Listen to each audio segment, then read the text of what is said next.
Good morning, guys. Good morning. Once again, welcome to South Africa Lately, a channel that discusses South African trending news. We do, however, crap here and there from international news when it is trending enough to be brought here.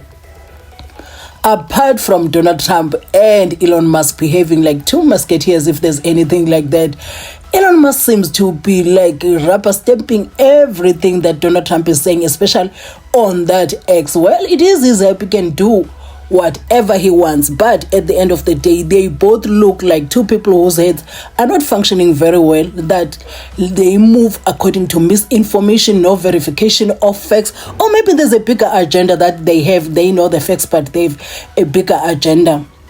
So as South Africans, we knew immediately when Trump behaved like that there is Afriforum involved. We just knew. We just knew. So before we enter into this, I'm going to show you how a few South African politicians reacted to this. You're Gayton, Mckenzie, Fikile Mbalula, Kwete Mandashe, Herman Mashaba, John Steenhuisen, and Julius Malema. Also a few of people's views. But before we start with serious stuff in that, there is a song that I know Afriforum doesn't want to see. You see this song? I am certain that they don't want to see. So I've put these faces here, the faces of the quote-unquote leaders in Afriforum, or maybe the key role players there. I'm looking at these guys. I'm like, what is wrong with these people? But then again, I gave myself the answer that, you know what? The land issues, that's where the pain is. And that's where most of our problems are. So now we are going straight into the epicenter of our problems. That's why there is so much scream. That is why there is so much complaining. That's why there is so much chaos. We have done everything else, but we hadn't gone to the core issue that was supposed to be dealt with, because apartheid happened in this land, the land that was taken through violence and all of that. And some people say, you know what, 30 years is a lot to have sorted out these issues. I am saying 30 years is a lot for the ANC to have deteriorated the country to this level. We are supposed to have some sort of improvement. But to say that the sins of the past that happened over a period of more than 400 years could be sorted out within 30 years, So much cry that is happening right now, it is because we have gone right where the soul is, where the soul that was untouched. Everybody had been tiptoeing around this for the longest time, and the whole thing is being twisted to what it is not by Afriforum. So as things stand, people are calling both black and white, so that you understand all races of South Africa, your colored, your Indian, whoever, they are saying Afriforum must be charged with high treason for misinformation that is now causing chaos within our country. And some people are saying they've scored an own goal, because if they are calling for sanctions from by the US, they are not going to be spared. The effects, they will be felt by everyone. All right.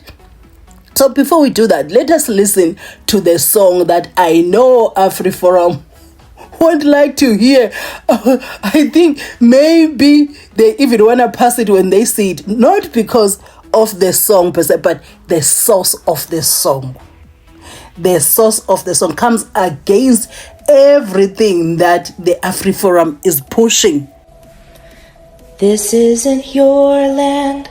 This isn't my land. This land was stolen through acts of violence.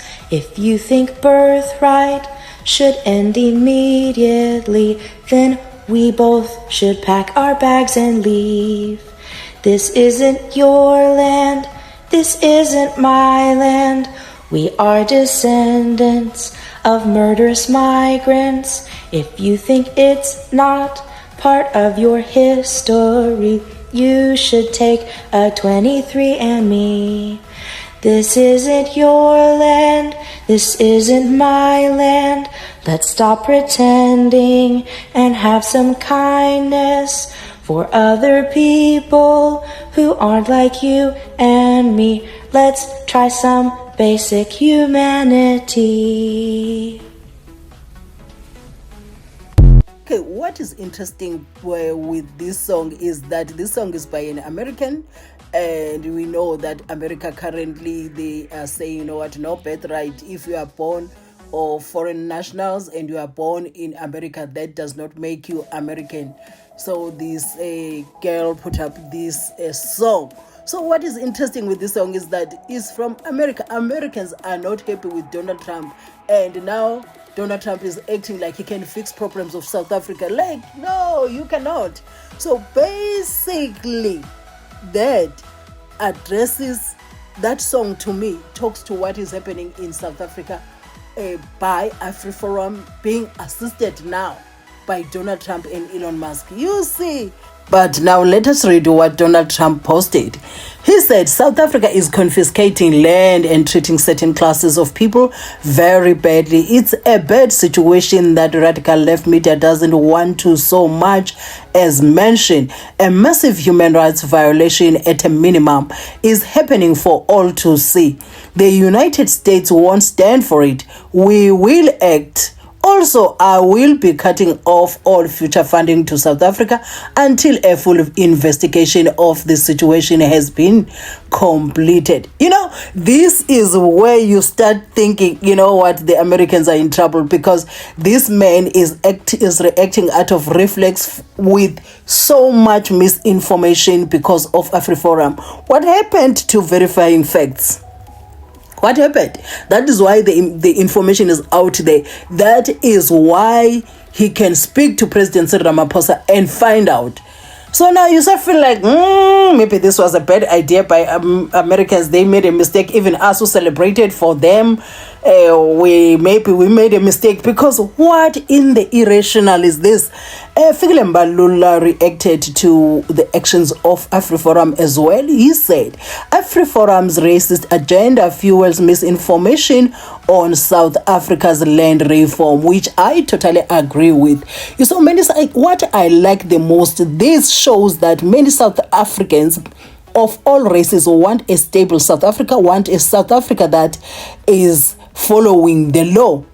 So anyway, guys, I would like you to watch the interview, just a short clip of the interview when ETV or ENCA was interviewing one of the leaders of Afriforum. We're listening to this guy like, you are basically asking Donald Trump to target ANC leaders.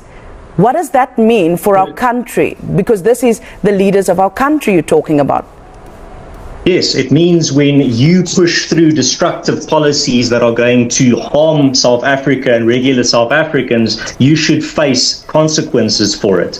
We want the international role players to target with sanctions South African politicians that push through evil and destructive policies, not to punish the citizens of this country. And that has always been Afriforum's stance. As I said, we have the receipts to prove it. You can go through all of our stances on this issue over the years. It's always been punish the politicians that are seeking to push through policy for their own personal agenda and their party's own agenda rather than for the good of the country, and that will bring about the change that's necessary in South Africa. And Herman Mashaba of Action SA said the GNU must investigate pursuing treason charges against Afriforum. We expect all parties in the GNU to support to allow South Africans to know who the enemies of our country are. Action SA urges Cyril Ramaphosa to get all the partners in his GNU to urgently issue a public statement on this matter. How do we allow South Africans to lie to the world with serious consequences to the entire country? Get away with this. Enemy of our country. Exactly. This is how Afriforum is behaving right now, because you cannot be pushing so much misinformation. And if we talk facts, in fact, you know what, I'm going to talk about that later. And John Steenhuisen has also put up a post on X and said, property rights are foundational to the success of our economy, and the DA will always fight to ensure they are fully protected. We successfully opposed the change to Section 25 of the Constitution, which protects property rights, and we will continue to work to ensure the Expropriation Amendment Act is constitutionally sound in every aspect. In every respect. The GNU is in the process of engaging the Trump administration to clarify the situation, and the DA supports these efforts. Sometimes when you're listening to the DA, they are neither here nor there, they're neither hot nor cold. It is because they have a relationship with Afriforum, which is known. It's something that is known by everyone that is interested in politics. So anyway, let us listen to what Julius Malema said as well on this very same issue that involves South Africa, Trump, and Afriforum. The EFF has noted the threat by the President of the United States of America, Donald Trump, who has issued a threat to cut foreign aid to South Africa and impose sanctions on South Africa for adopting legislation that permits the expropriation of land without compensation and implementing policies that addresses historical race-based inequalities in our country. The statement by Donald Trump is offensive and undermines our sovereignty, and is a reminder that our reliance on foreign aid and foreign direct investment surrenders us to the will of imperialists who use money to dictate the economic and policy direction of Africa. We want to make it categorically clear to the President of the USA that we are going to expropriate land without compensation and pursue legislative measures to do so, and no threat will stop us. His misinterpretation of the Expropriation Act, which is a mild and cosmetic intervention, is an assessment of a measure that is going to be pursued through the amendment of our Constitution as South Africans, and there is nothing he can do to undermine our independence. The EFF reiterates its position. And that was the leader of the EFF, the president of the EFF, Julius Malema. And this is where Elon Musk behaves like, no, this guy is not normal. So he quoted the post that was shared by President Cyril Ramaphosa, making a statement there and clarifying things, and also telling Donald Trump that, look, we only get 17% from you, and there is no other funding that we get from you. Elon Musk said, why do you have openly racist ownership laws? Hey, it's like the only people that everyone is affected, just not, yes, anyway. And this one said, yes, this is a South African, commented in that post that was shared by, that was quoted by Elon Musk. He said, so you think it's only white people that own land? The law applies to all South Africans. Let me explain it to you like I'm explaining to a 5-year-old. The government is not going to confiscate land, productive land, or properties. So this one has gone and he wrote a very long explanation, but I didn't want to bring it here.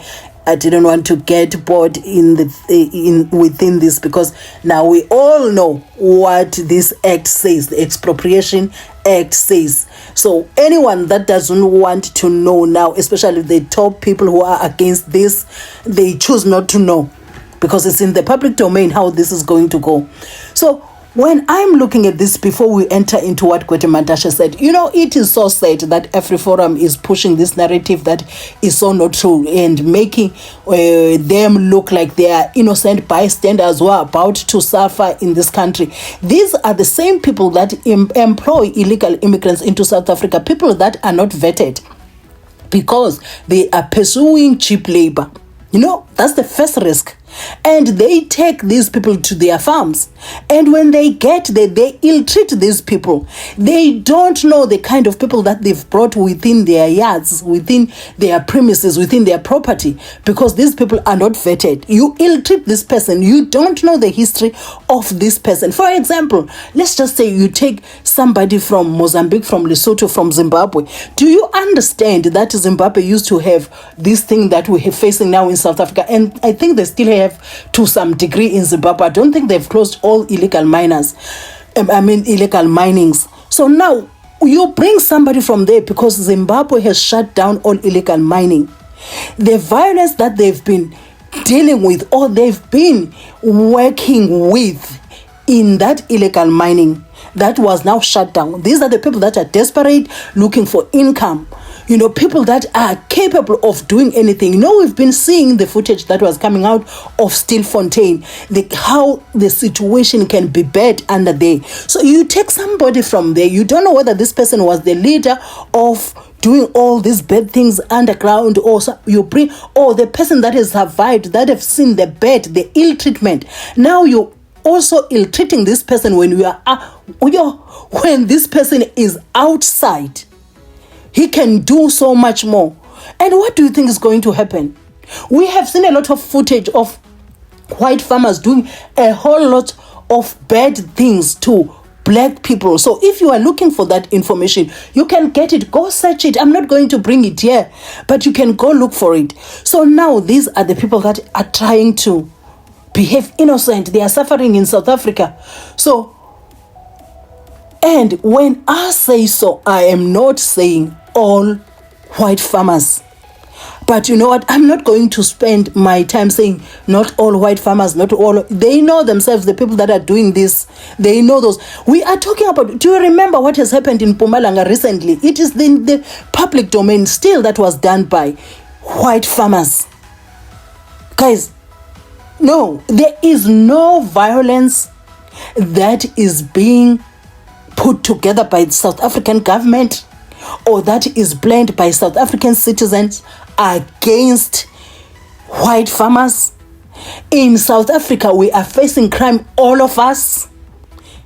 So, if we can start talking in the language that they are talking, then the whole country will be in darkness. Like the dark cloud will be hanging over us, all of us. So in South Africa, there's crime. There is also this thing that this white farmers do, trying to get cheap labor from unvetted people. If you want to make an example, look, if you want to make an example of the people that they employ because they are not vetted, look at the situation in Stilfontein and other areas where illegal mining is going on. So you tell me who is putting their lives at risk and come out and complain to Donald Trump and say, you know what, in South Africa. And also, you know what, there's a video clip that I saw which I did not want to bring here as well because it has a song. I don't want a right strike for this channel, but I'll tell you what happened there. Somebody was interviewing that person. It was a white person interviewing a white person who is the leader of the Afriforum. He said, this violence against white people that you're talking about, the white farmers, and you call it genocide, what. He said, why do you say so? Why all the time? Because you are the only one to jump and say, as Afriforum, to jump and say is a genocide. He said, we are making an example. There are signs that there can be genocide. You know, I got mad there. They know, which means to me, they know they are pushing misinformation, but they choose to stay there. When you tell me that you're saying there's genocide because there are signs that there will be genocide, we are all facing crime in South Africa. And them white farmers, by employing illegal immigrants that are not vetted, you don't know where they come from, and you employ them, and when they get to your farm, you ill-treat them. If you want to dispute this, please go look for that information first before you want to dispute this. But you do have the comment section to share your views. You are allowed. So we cannot come here and lie.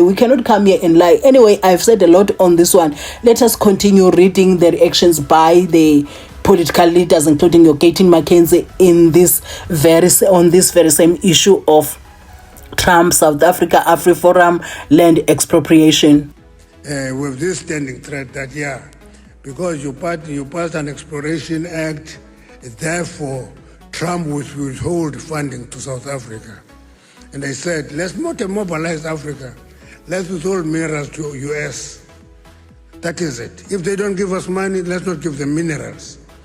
But the reality, they take our minerals, but say we're withdrawing funding. No, we have minerals in the continent, and therefore we have something that we have. We're not just beggars, but we must just use that endowment for our benefit as a continent.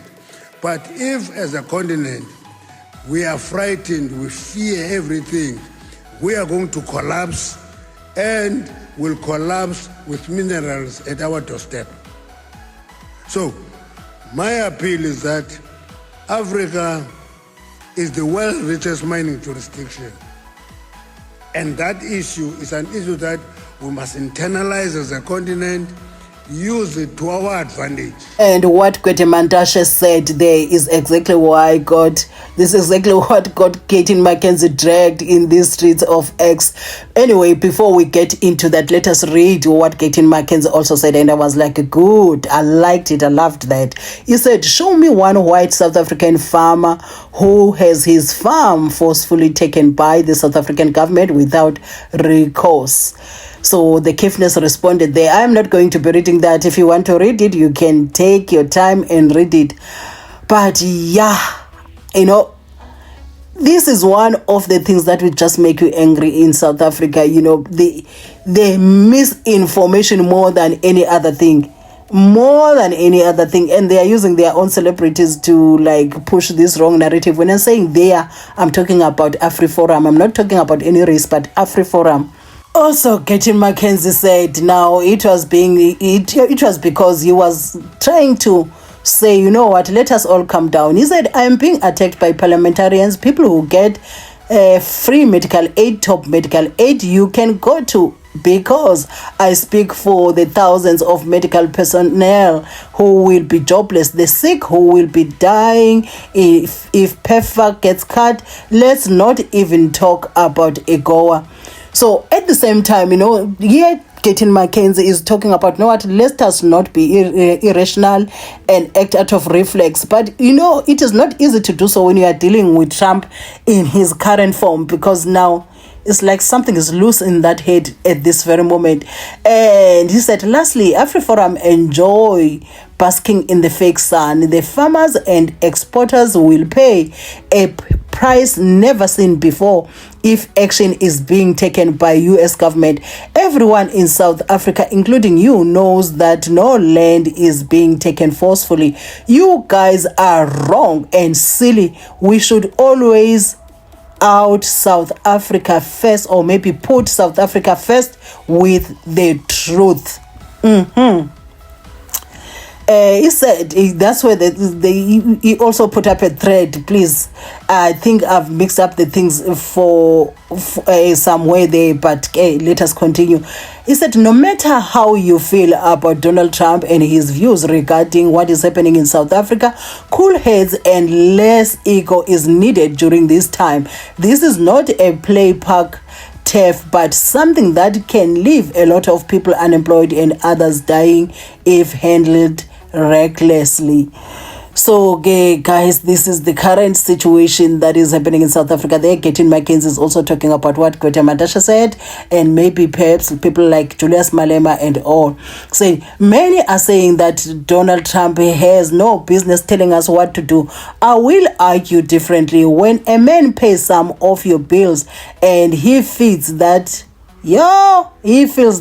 he disagrees with certain behaviors of yours, he has the right to ask, intervene, or even instruct. That's the uncomfortable truth right there. No, but this is where I disagree with Gayton Mckenzie to some degree, because you cannot be dictated. Above everything, the sovereignty of every country must be respected. So it does not give Trump the right to act like he's the father of everyone in the world. No. Trump's behavior is wrong. Those making a noise saying he should go to start opening your wallets, maybe, just maybe, this can be a turnaround for our country. Less begging and more producing. We are a wealthy country with a big begging bowl. That is true. Yeah, I agree with him, but we don't have the biggest begging bowl in South Africa. Let us not toy with our country like that. We do have a begging bowl, but it's not big. And that begging bowl can be thrown away, should we desire to, with less corruption and making sure we do the work that is necessary to throw that begging bowl away. He said, let's make peace with our biggest trading partner. Let us show him that this narrative by some who act like patriots but are traitors are not telling the truth. White people still own majority land and no one taking the land currently from them. Arrogance will make us pay a heavy price. Also, negotiating with Trump, it doesn't mean we are supposed to sound like beggars, because that's where he's trying to push us. Like, you know, when somebody pushes your head down so that you kneel in front of them. That's the kind of attitude that Trump has at this very moment, and we cannot. Even the Americans are not happy. You know, now I'm beginning to say, you know what, we celebrated too early for Americans and started saying that we wish we could have a president, Donald Trump, like Americans who can deal with our immigration issues and whatnot. You also don't need a man that looks like he's a madman. I chose my word very careful. I'm not saying Trump is a madman. You also don't need a man who acts like a madman to govern your country. We have the world's biggest unemployment rate. Telling our biggest trading partner to go to is not the way to go. Let's encourage our leaders to meet and fix this. Reality is what we should keep in mind, not makes us rubbish. But at the end of the day, also, it's not like Trump has no interest in South Africa. Come on, guys. Come on. Come on, let us not be acting like that. Please. No, this now looks like a very abusive relationship. You know, when you're in a relationship and the situation there is not good, it's abusive, but because the person is feeding you, you find your relatives, you're telling you no, continue staying there because who's going to feed you and whatnot. No. Trump has a responsibility to verify what is true and what is not, unless he also has a different agenda about South Africa.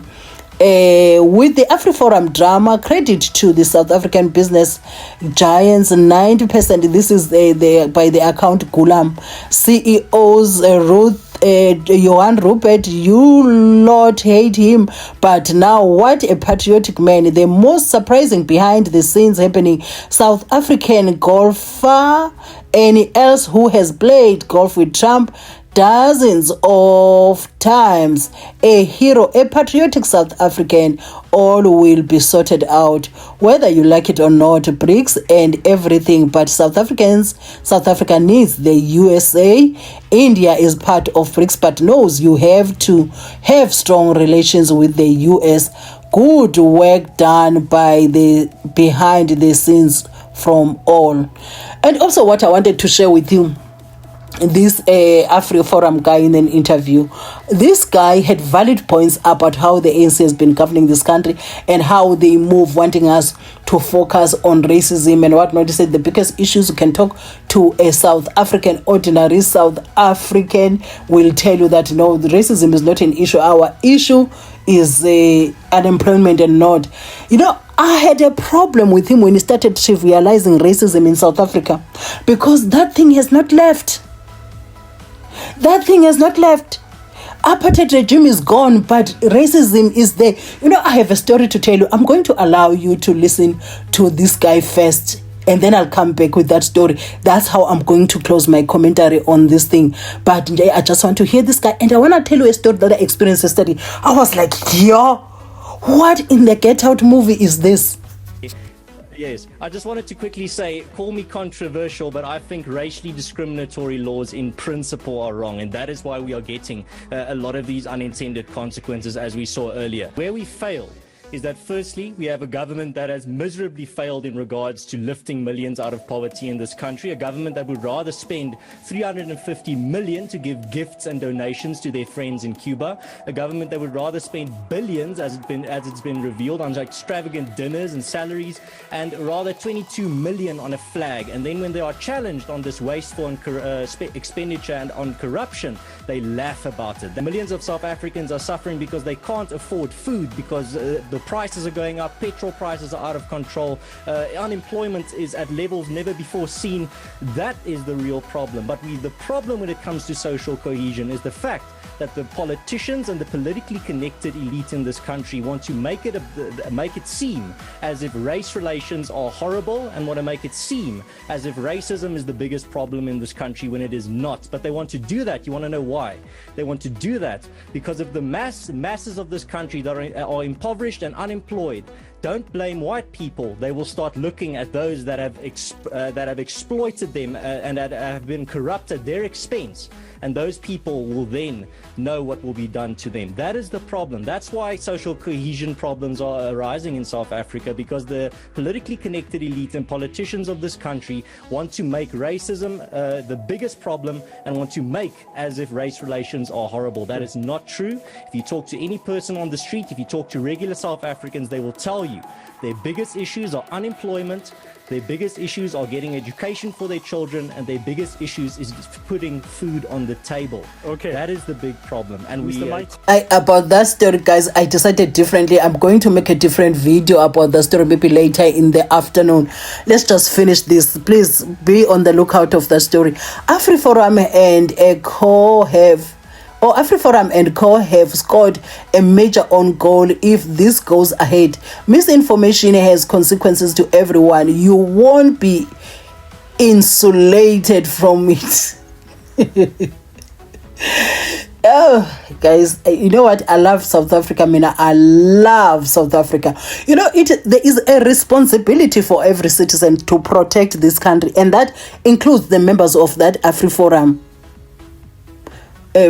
And Fikile Mbalula ended up sharing, retweeting this post by AKA, may his soul continue to rest in peace. It even pains me to say so. Protect South Africa at all costs. We never understood, but now we do.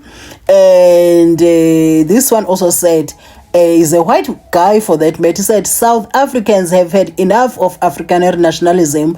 Arrest Kali Krill and NS Rhodes for treason. Some Africans' names are very difficult for my tongue. I'm struggling. I'm about to chop my tongue. So this takes us back that every South, and there are many posts like this from all races in South Africa saying Afriforum has to be charged for high treason, because what in the world is this?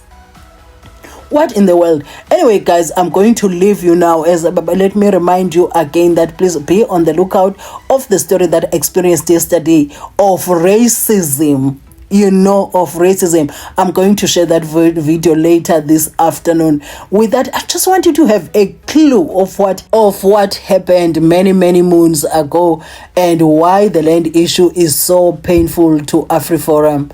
Anyway, guys, if you watched up to here, thank you for watching my videos, and the next time you bump into my videos, kindly watch my ads in full. It really goes a long way. Black economic empowerment is nothing compared to white economic empowerment. And it freaks me out a little bit how many South Africans complain about BEE, or they say things like 30 years of democracy, hasn't it been enough for you? And how few South Africans know how far colonial and apartheid governments went to advantage white people. For hundreds of years. You know that talking about colonization and apartheid gets complicated because so much of it happened off the record, or maybe there's not evidence and people dispute it. So I'm going to make this super simple. All I'm going to do is tell you about a handful of government policies that were enacted on the record, no doubt, to advantage white people. White economic empowerment, it's just what it was. There's honestly too much to talk about in 3 minutes, so I'm just going to start at 1910 when the Union of South Africa was first formed. The Second South African War was fought between the Brits and the Boers, and the Brits won, but then this new country was formed and they wanted to unite all white people together. Immediately, nearly all people of color aren't allowed to vote. And then in 1913, the Land Act made it illegal for black people to own or even lease land outside of reserves. That meant 93% of the land could only be owned by white people. So who did it benefit? White farmers. Then in the early 1920s, poor white Afrikaners protested that most of big industry was owned by British companies, and those companies were hiring skilled black laborers over white laborers. In response, the government funded massive public works programs like building the Hartbeespoort Dam to create jobs for white workers. In 1924, the National Party came to power for the first time, and they immediately increased subsidies for white farmers and placed high tariffs on imported agricultural goods to give local farmers the advantage. Also in 1925, the Wage Act creates a minimum wage for white workers but not black workers, and the government offers incentives to companies who are applying for tenders. The more white people you employ, the more likely you are to get work. Let's jump forward to 1948 when the National Party returns to power and they formalize apartheid for the first time. And the first thing they did was direct massive funding towards social grants and welfare programs for poor white people and slashed funding for people of color. The state continually expanded education programs to upskill white workers while denying all of that to black people. In 1960, the apartheid state cut all funding for feeding schemes in black schools. The 1952 Urban Areas Act made it incredibly hard for black people to seek employment. In 1953, the Industrial Conciliation Act meant black people couldn't be classified as employees. They got no benefits, they couldn't unionize. In the 1950s and 60s, black people's pensions were fixed, which meant, with inflation, that those pensions were losing value. The Nats worked incredibly hard to help Afrikaner-owned business. In the 1960s, the apartheid government created African language radio stations and handed out hundreds of thousands, millions of radios to black people in townships. And then they gave advertising space to this massive new audience they'd created to Afrikaner-owned businesses. I've run out of time, but there's literally so much more like this. So before your next hot take on 30 years of democracy or BEE, exercise your reading skills and face some facts.